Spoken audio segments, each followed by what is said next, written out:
Fala galera jovem, tudo bem com você? Que bom que você está aqui com a gente no início da nossa segunda temporada do Estudo Comunidade Plus, o seu estudo jovem de pequenos grupos. Como você sabe, a gente está sempre aqui com um time muito forte. Eu queria apresentar meu time para você hoje, começando aqui com o nosso queridíssimo líder para os jovens da UCB, Pastor Cândido Gomes. Tudo bem, pastor? Tudo certo, Gabriel.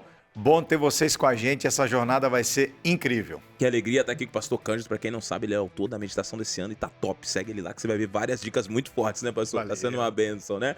Temos aqui também o Bruno, jovem da APAC aqui. Como é que você tá, Brunão? Tudo bem? Tudo bem, pessoal? É um prazer estar aqui participando com vocês. Tenho certeza que esse projeto nasceu no coração de Deus. Que bênção. E eu estou aqui ao lado do meu amigo, foi meu companheiro de turma, agora meu amigo ao lado aqui, lado a lado, departamental de jovens, meu queridíssimo pastor Gilson, que é... Gomes, pode ser. Gilson Gomes. Normalmente me chamam de Gilson Cardoso. Principalmente meus pais me chamam assim, cara. Já misturei os dois já aqui, já deu turbinado. Mas, cara, vindo do sobrenome do Cândido, Já cara, fechou agora. aí Eu gostei. a partir de agora é Gilson Gomes. Gilson Gomes Cardoso, líder de jovens da APV. Tudo bem, pastor? É uma honra estar aqui contigo, pastor Gabriel, pastor Cândido, Bruno. Uma honra estar com toda essa galera que está conectada também aqui nessa lição e pode ter certeza que vai dar bom demais. Que bênção, que bênção. Galera, hoje a gente vai estudar uma lição extraordinária, que é a lição O Autor do Mal. E eu queria já iniciar pedindo, Bruno, você lê o texto bíblico dessa lição pra gente? Claro. O texto se encontra em Apocalipse, capítulo 12, verso 7 ao 8, que diz: Então estourou guerra no céu. Miguel e seus anjos lutaram contra o dragão. Também o dragão e seus anjos lutaram, mas não conseguiram sair vitoriosos, e não havia mais lugar para eles nos céus.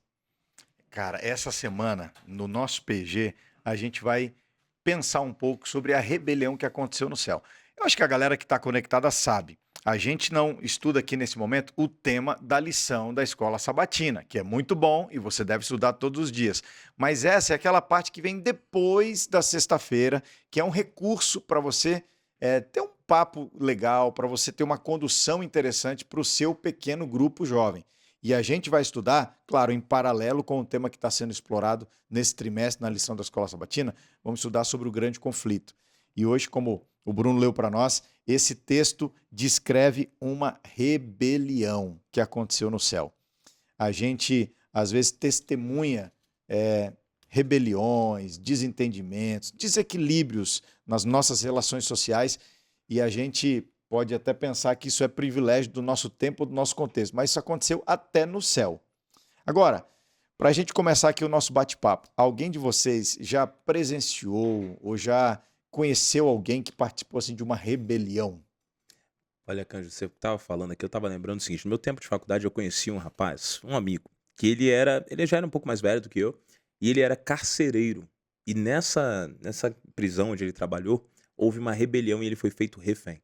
Nossa. E foi algo muito trágico para ele, porque assim, ele sofreu, eu não preciso narrar os sofrimentos dele naquele momento, e não foi um negocinho de meia hora. Foram mais de 10 horas estava em posse dos bandidos, foi algo trágico que trouxe consequências para ele para a vida toda.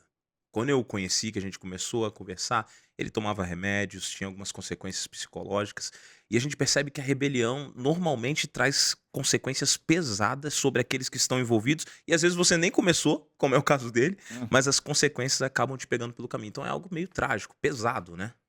Cara, com certeza, uma rebelião num presídio, a gente às vezes vê pelo jornal, Sim. né, Bruno? A gente vê coisas desse tipo acontecendo, mas enquanto a gente está falando sobre esse tema aqui, ouvindo a sua narração, eu também lembro no meu ministério pastoral de presenciar algumas iniciativas até na igreja de uma rebelião. Sim. É alguém que discorda de um princípio, que começa a fazer um movimento contra a liderança.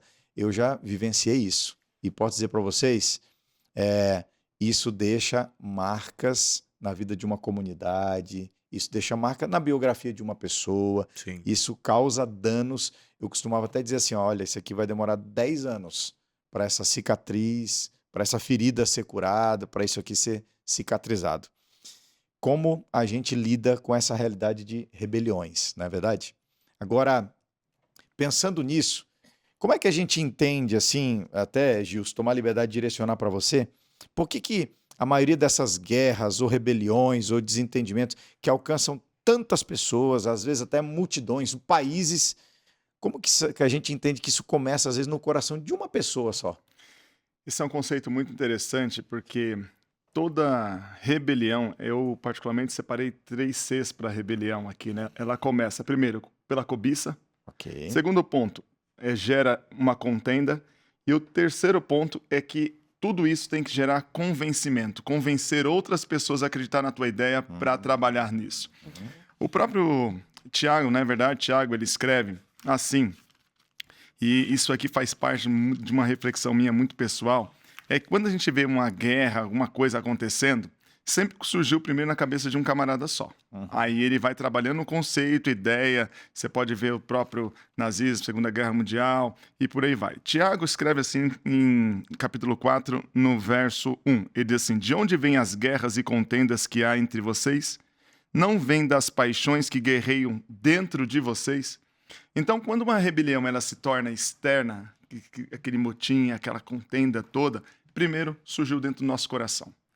Então, se a gente não vigiar e pedir para que o Espírito Santo de Deus controle nossa mente, nosso coração, nossos propósitos, é muito fácil nós desconectarmos da fonte da vida, da fonte da paz, e a gente também criar no nosso coração guerra. E essa guerra não fica só pra gente. Toda guerra, todo coração perturbado, todo coração angustiado, todo coração que está ali cheio de contendas, cobiças, ele vai trabalhar contendas na vida de outras pessoas, convencimento, e vai trabalhando, daqui a pouco. Aquilo que era pequeno se torna grande e prejudica muita gente. Peraí, Gilson, mas você falou 3 Cs aí que eu tenho que anotar aqui. É cobiça, aí depois contenda e gera o conceito do convencimento.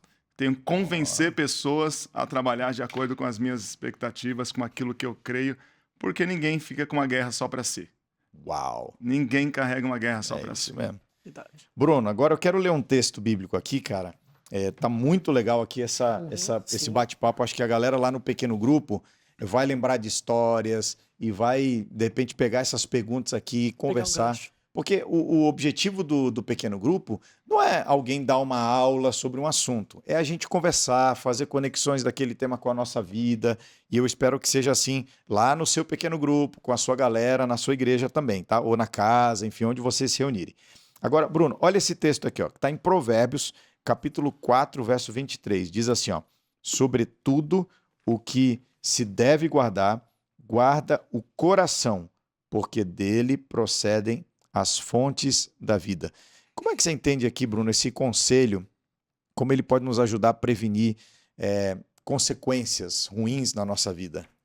Olha, eu já ouvi uma frase que dizia assim que enganoso é o coração do homem. Então, quando esse verso fala assim, ó, guarda o teu coração, significa que nós temos que vigiar aquilo que a gente deseja, porque os nossos olhos são as janelas da alma. Então, se você não guardar o seu coração, se você não nutrir o seu coração de coisas boas, de coisas que vêm dos céus, automaticamente você vai acabar sendo enganado pelo seu coração, porque você vai, consequentemente, querendo as suas próprias vontades, os seus próprios prazeres, e aí você vai, aos poucos, como é o tema da lição aqui, causando uma rebelião. E uma rebelião, como já foi dito, ela não causa, não prejudica somente a você mesmo. Todas as nossas atitudes sempre têm consequências para outras pessoas. Então nós temos que guardar o nosso coração, nós temos que vigiar, nós temos que orar, porque o nosso coração ele é enganoso. Então quando você fala assim, faça o que seu coração mandar, se entregue aos seus desejos, não, isso é totalmente perigoso, porque enganoso é o coração do homem, mais do que todas as coisas. Sensacional. Uma vez eu ouvi alguém dizendo assim, você pode apagar um incêndio com um copo d'água. Depende da hora que você agir. Uma rebelião, uma contenda, um problema assim, ele surge, como o pastor Gilson colocou, primeiro no coração. Pode ser um pensamento, pode ser um desejo desequilibrado, um olhar autocentrado. E como a gente viu, pessoal, isso começou até no céu. Isso pode acontecer na nossa família, pode acontecer na nossa igreja, pode acontecer no nosso grupo de amigos, mas que a gente perceba, talvez, essa semente no nosso coração e a gente haja. Ou melhor, que a gente peça para Deus agir e Ele, com certeza, vai nos ajudar nesses momentos, né? Exatamente. Estava falando aí, Cândido, eu estava pensando aqui, né? Como as pessoas começam devagar, né? Lá no céu, com Lúcifer começou bem devagar, ele foi acariciando, acariciando, acariciando, e cá estamos nós como consequência do que ele acariciou no coração lá no princípio dos tempos. Então as coisas começam pequenas, mas elas têm consequências gigantescas. Isso é muito pesado. Sabe uma das coisas que o Bruno estava falando sobre o coração, né? O coração é totalmente enganoso, né, Bruno? Sim, Mas se a gente não vigiar para tomar cuidado com os pequenos pensamentos, porque pequenos pensamentos podem gerar grandes ações, grandes resultados. Nós somos frutos daquilo que pensamos. Então, a própria palavra diz, aquilo que pensamos, aquilo que vemos, se os nossos olhos forem maus, todo o nosso corpo será mau. Então, isso aqui é uma questão muito importante. O que tem dominado o seu pensamento? Será que é a inveja? Será que é a raiva? Será que é um pensamento de rebeldia? Sempre tem alguém se rebelando contra a liderança da igreja, a liderança eclesiástica?